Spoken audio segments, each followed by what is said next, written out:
Dan saya ingatkan juga, jangan menggigit orang yang benar.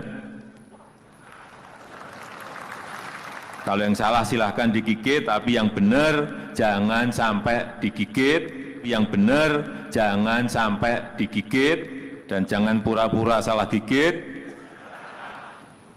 Karena tugas saudara-saudara adalah menggigit siapapun yang memiliki niat buruk untuk mengganggu agenda besar strategis bangsa kita. Pak Presiden memerintahkan saya, ya, tolong kalau ada jaksa yang nakal. Jadi kami tidak akan melihat ke belakang atau ke depan, tapi kalau ada jaksa yang nakal, kemarin saya sampaikan, saya akan bina, Pak. Tapi kalau tidak bisa dibina, saya binasakan. Tapi kalau tidak bisa dibina, saya binasakan. Tapi kalau tidak bisa dibina, saya binasakan. Bukan karena saya sombong. Saya ini masyarakat. Saya punya hak yang sama dengan Bapak Jaksa Agung. Saya ini masyarakat. Saya mau menantang Bapak, bukan nantang berantem, Pak. Enggak, ampun. Bukan menantang melawan hukum, tidak, Bapak. Saya mau menantang Bapak Jaksa Agung untuk berdebat, berani enggak? Berdebat hukum. Anda pilih tempat, kita debat di TV nasional. Biar masyarakat menilai. Yang kita debatkan satu hal saja. Pernyataan saya, Kejaksaan Agung sarang mafia. Buktikan saya salah. Saya akan buktikan di depan umum, ya kan, bahwa Kejaksaan Agung itu banyak oknum. Saya akan buktikan, ya kan, oknum menerima suap, ya, oknum menerima gratifikasi, oknum yang merusak nilai-nilai masyarakat. Saya akan buktikan di depan stasiun televisi. Bukti-buktinya, rekaman saya bawa, video rekaman saya bawa, bukti surat saya bawa, ya kan, bukti foto saya bawa, saksi saya bisa bawa. Sebaliknya, silahkan Bapak Jaksa Agung yang terhormat buktikan bahwa Kejaksaan Agung adalah tempat dari para malaikat, ya kan? Buktikan bahwa seluruh anggota Kejaksaan Agung tidak bercela. Buktikan bahwa mereka sudah berjalan sesuai dengan nilai-nilai keadilan dan tidak pernah melanggar hukum. Bisa nggak? Kita buktikan dong. Kalau Anda atau anak buah Anda keberatan dibilang ada oknum. Saya nggak bilang seluruhnya loh. Saya bilang banyak oknum-oknumnya loh. Ya. Nah, banyak jaksa-jaksa kan keberatan kan? Nah, apalagi tadi dengar TV-nya. Dengar tadi yang di pertama, kalau belum dengar, rewind teman-teman. Itu ada bilang, ada petunjuk dari pimpinan untuk bikin laporan polisi, untuk mempolisikan saya. Itu kan pengecut teman-teman. Seorang jenderal bintang 4, bintang 3, bintang 2, nggak berani sama Alvin Lim. Beraninya apa? Suruh orang rame-rame keroyok. Ya ilah. Jangan jadi benches lah. Ayo dong yang jantan. Terima tantangan saya, oke? Anytime. Nomor telepon saya 0811 833 489. Kontak saya, hubungi saya. Ya kan, kapan Bapak Jaksa Agung mau membuktikan kata-katanya. Anda bilang hukum tajam ke atas. Saya akan buktikan sebalikannya. Ayo, berani atau tidak? Kalau Anda menang, saya akan tutup mulut selamanya. Tapi kalau Anda salah, saya cuma minta satu. Anda minta maaf kepada seluruh masyarakat Indonesia. Berani atau tidak? Saya bicara resiko saya di penjara. Nggak apa-apa. Saya sudah bilang, Alvin sedikit pun tidak takut di penjara. Selangkah pun saya tidak akan mundur. Kenapa? Nyawa pun saya rela kasih. Demi apa? Demi Kejaksaan RI. Apa yang saya ingin dari Kejaksaan RI? Saya ingin Kejaksaan RI yang bersih, ya, bebas dari manipulasi, dan bebas dari korupsi. Apakah saya salah meminta hal seperti itu? Salahkah saya meminta seperti itu? Undang-undang menyatakan bahwa aparat penegak hukum kita harus anti korupsi. Hari ini aja baru ditangkap Hakim Agung, OTT, KPK. Ya. Dan jaksa-jaksa banyak yang ditahan. Terakhir Pinangki kena kan. Yang kalau mungkin didiamkan itu akan merembet ke Jaksa Agung. Ses Jampidum, ya kan, yang di video saya sebelumnya terbukti melanggar, menjadi mafia kasus 500 juta. Kalian loh yang membuktikan loh dari Jamwas. Atas laporan siapa? Saya yang lapor. LQ Indonesia Law Firm yang lapor. Selain dari itu, masih banyak yang lain. Ya, saya hanya ingin Kejaksaan RI yang bersih. Bukan hanya bersih di mulut, Pak. Bersih di kenyataan. Teman-teman saya, banyak advokat-advokat ini sudah menawarkan ke saya, Alvin, saya ada bukti-bukti lain, banyak nih keterlibatan nih. Ya, termasuk oknum jaksa yang nyidangin saya, Sisru. Ya kan, ada nih borok-borok mereka, termasuk borok-borok ses jam yang lain, jam-jam yang lain. Dan ingat, di video sebelumnya, nama mantan Jamwas yang sekarang menjadi Jamintel, Amirianto, itu disebut. Ya, disebut oleh Ses Jampidum yang menerima uang. Ya, disebut oleh dia loh. Nama Amirianto. Yang anaknya baru meninggal tuh, belum lama. Kecelakaan. Saya kasih tahu ya. Anda saat ini boleh pejabat. Tapi Tuhan bisa melihat tingkah laku, tindakan-tindakan yang tidak sesuai dengan apa? Dengan apa yang kalian kumandangkan. Pencitraan boleh bilang hukum tajam ke atas. Kenyataannya kagak tuh. Dakwaannya Henry Surya ya kan lemah sekali, 66%. Kemungkinan dia bisa ancamannya cuma 4 tahun penjara. Ya, mencuri 16 triliun loh. Alvin Lim yang 6 juta katanya merugikan 6 juta pemalsuan KTP bullshit ya. Itu dituntut 6 tahun. Hebat jaksa. Inikah yang disebut humanis tajam ke atas? Tajamnya di mana, Pak? Saya sekali lagi mau menantang Bapak Jaksa Agung. Saya menantang bukan saya sombong. Berikan saya kesempatan untuk membuktikan tesis saya. Kalau Jaksa Agung nggak berani, nggak punya kejantanan, kirimin wakil Jaksa Agung. Ayo, berdebat sama saya. Atau Jaksa Agung muda, Jampidum kirimin, atau Jamwas, atau Jamintel, Amirianto. Saya berikan bukti-bukti rekaman, saya berikan bukti surat, dan ada videonya. Orang-orang tersebut bicara. Ya, ini ada bukti video juga loh. Ses Jampidum itu bicara, sebut nama Amirianto loh. Ya, jadi bukan saya yang bicara, Pak. Bukan. Jenderal bintang 2 kalian yang bicara. Ya. Saya cuma kasih tahu aja. Saya bawa bukti, kalian bawa bukti. Kalian buktikan bahwa Jaksa Agung itu tempat para malaikat.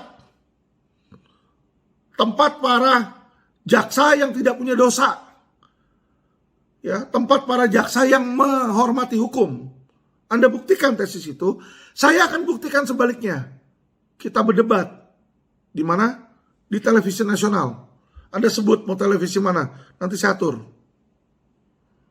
Ya kan, sebelumnya saya juga bisa beli siaran kok. Di MNC News itu 1 miliar 6 episode. Sorry, bukan MNC, di iNews. Ya, 6 episode 1 miliar. Saya tinggal beli 1 jam tayang. Ayo kita mau berdebat berapa jam? 2 jam, 3 jam, 4 jam. Saya beli jam tayangnya. Jadi kejaksaan gak usah bayar. Alvin Lim yang bayar. Kita berdebat. Berani tidak? Anda jantan atau tidak? Kalau Anda jantan, penuhi tantangan saya. Kalau saya kalah, saya akan tutup mulut selamanya. Tapi kalau saya menang, Anda harus minta maaf ke setiap masyarakat Indonesia. Berani nggak? Ini yang kita nih, yang kita hormati nih, berbicara nih. Yang berani juga. Musuh kita itu bukan penjajah, pejabat-pejabat kita sendiri. Pejabat kita sendiri yang mau sogok, mau korupsi, mau apa macam-macam. Ya saudara, hati-hati. Negara ini tergantung pada saudara. Mau atau tidak mau saudara akan memimpin negara ini sebentar lagi.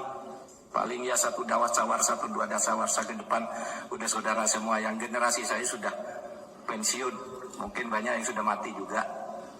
Saudara. Nah jadi saudara sekarang bangun kalau saudara cinta kepada bangsa ini, karena bangsa ini adalah masa depan saudara dan masa depan saudara adalah bangsa ini. Camkan dari sekarang bahwa saya akan menjaga bangsa dan negara ini dengan menegakkan keadilan. Karena dengan keadilan, orang itu miskin bersama tidak bakalan marah, saudara. Nggak apa-apa. Coba dulu, zaman Bung Karno itu, orang miskin bersama, wah bangga jadi Indonesia. Tapi kalau miskin karena dibohongi, nah itu yang menimbulkan masalah itu. Miskin karena ditipu, miskin karena dikorupsi. Seperti yang sekarang ini banyak terjadi. Nah, dengar ya teman-teman ya. Jadi selain masyarakat tadi yang ngomongin kebenaran tentang kejaksaan, ada juga pejabat, Menteri Polhukam, Menko Polhukam, teman-teman ya. Nah, jadi Menteri Hukum aja bisa bilang seperti itu, bahwa pejabat-pejabat kita banyak yang korup. Saya ada bukti korupnya, terutama yang di Kejaksaan Agung. Tetapi ketika saya bilang tentang itu, wah pada marah semua, ya kan? Kalau tadi saya aja ngomongnya di video masih bilang oknum. Kalau Pak Mahfud tadi juga nggak bilang oknum, dia langsung bilang pejabat-pejabat korup. Nggak bilang oknum pejabat korup lagi. Tapi saya nggak lihat loh ada yang apa namanya mempidanakan video ini, teman-teman, ya.